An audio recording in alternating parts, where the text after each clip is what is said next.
Richard, good morning and welcome to Ascentis TV. How are you doing? Thanks for having me. I'm very good. Thank you.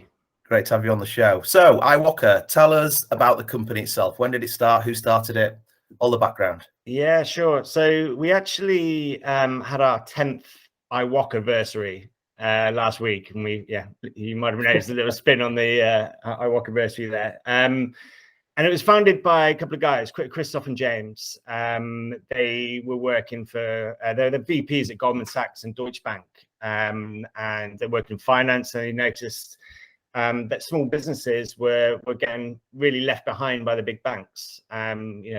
These small businesses, and they still are, sort of underserved. So they need to grow their company. They need finance to do this. But for whatever reason, the banks are just throwing obstacles and hurdles in front of them in the form of lengthy forms, long wait times, and it's probably very likely that these businesses just aren't sort of profitable for the banks, so they don't sort of give them the much time, but they still need to grow. So Chris and James, they quit their jobs and put together a team to invent a new type of lending service that gives small business owners quick access to finance where and when they need it, essentially to help them grow their company.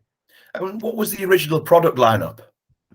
So interestingly, we started just lending to e-commerce companies. So your eBay seller, your Amazon seller, these companies have an online presence, and for whatever reason, the banks just didn't want to touch them. They either didn't understand the business model, or, like I said earlier, they're probably too small.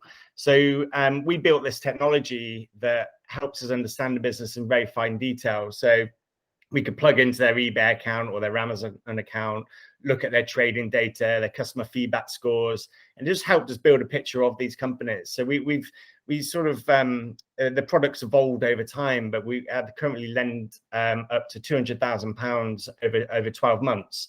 And it's a revolving line of credit. So these businesses can dip in and out of it to essentially bridge these cash flow gaps and sort of grow. And we've lent over £1 billion to over 50,000 small businesses currently. So it's been an exciting journey so far. And the product lineup has evolved significantly over the last year. Tell us about IWOCA Pay, Pay Now and Pay Later. Yeah, exactly. It's an exciting time indeed. From having one product which has evolved over 9 years, we're now entering a sort of multi-product universe, which is really refreshing. We were fortunate enough to win a BCR grant a couple of years ago, which enabled us to build new technologies and products to help SMEs in different ways. And as you said, one of the problems that we sort of wanted to solve was this issue around late payments, and I guess the friction associated to making payments online. And through our research, almost half of businesses are getting paid late, and just over a quarter of businesses are struggling to pay their own suppliers as a result. And it just has a dramatic effect on small businesses. From our research, I think businesses on average are spending over 2 working weeks a year chasing late payments from their clients. And this is valuable time that they could be spent on working on the business.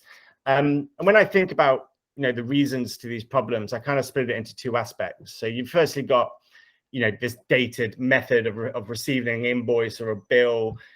You procrastinate. I'm not sure if you're the same, but when I get a bill, I do kind of put it to one side because I know the manual effort of logging in online, setting up a new payee, putting in account details. It's just a very manual and friction process. Now, if you're doing this for multiple suppliers, it just takes so much time out of your day, and it does get put to one side. And interestingly, actually, this is this online process of making payments. About 80% of businesses use this as a method. They still rely on this method for payment, which feels quite dated to us. And then secondly, you've got the fact that the customer might just not have the means to make a payment at that time. And no matter how much chasing the supplier is doing, they're not going to pay quicker because they just don't have the money.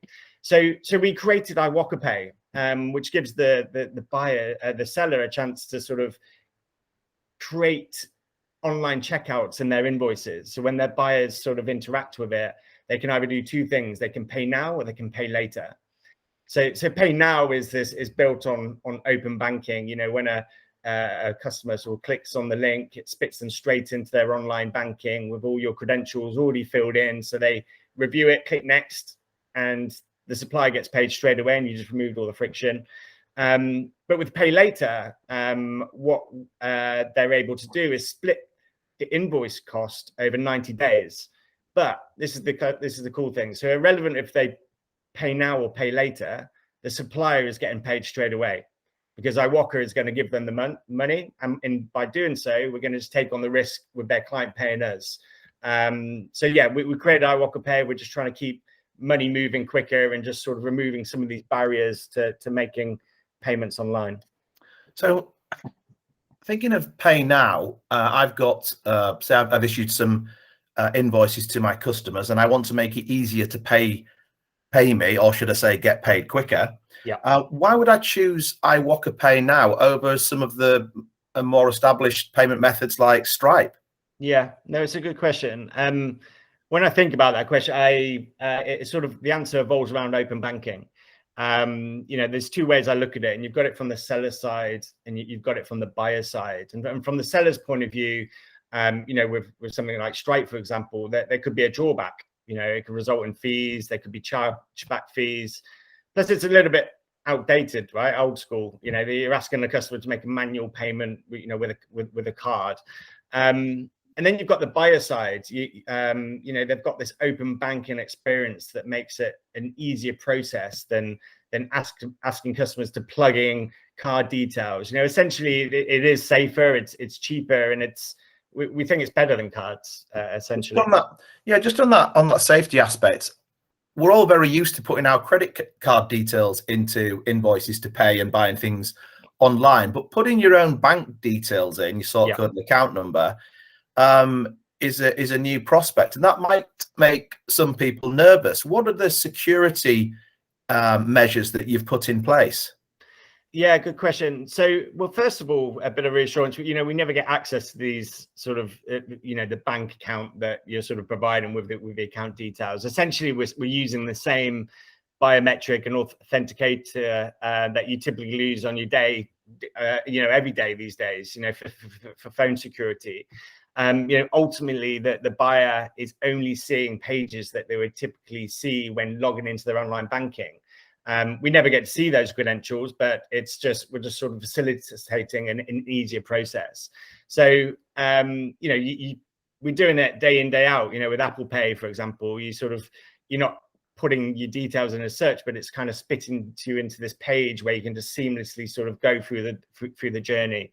So yeah, it's a really safe sort of method, and I think we're moving with the times. I understand the question, because quite a few years ago, I only felt comfortable in manually logging into my online account, and it took ages. I had to remember all these numbers, but I felt secure that only I knew these details. But now, you can just, with a click of a button, sort of go to the pages that you want to. I just think it's, the software that is being used is secure and it is safe, and I guess over time people will trust it even more.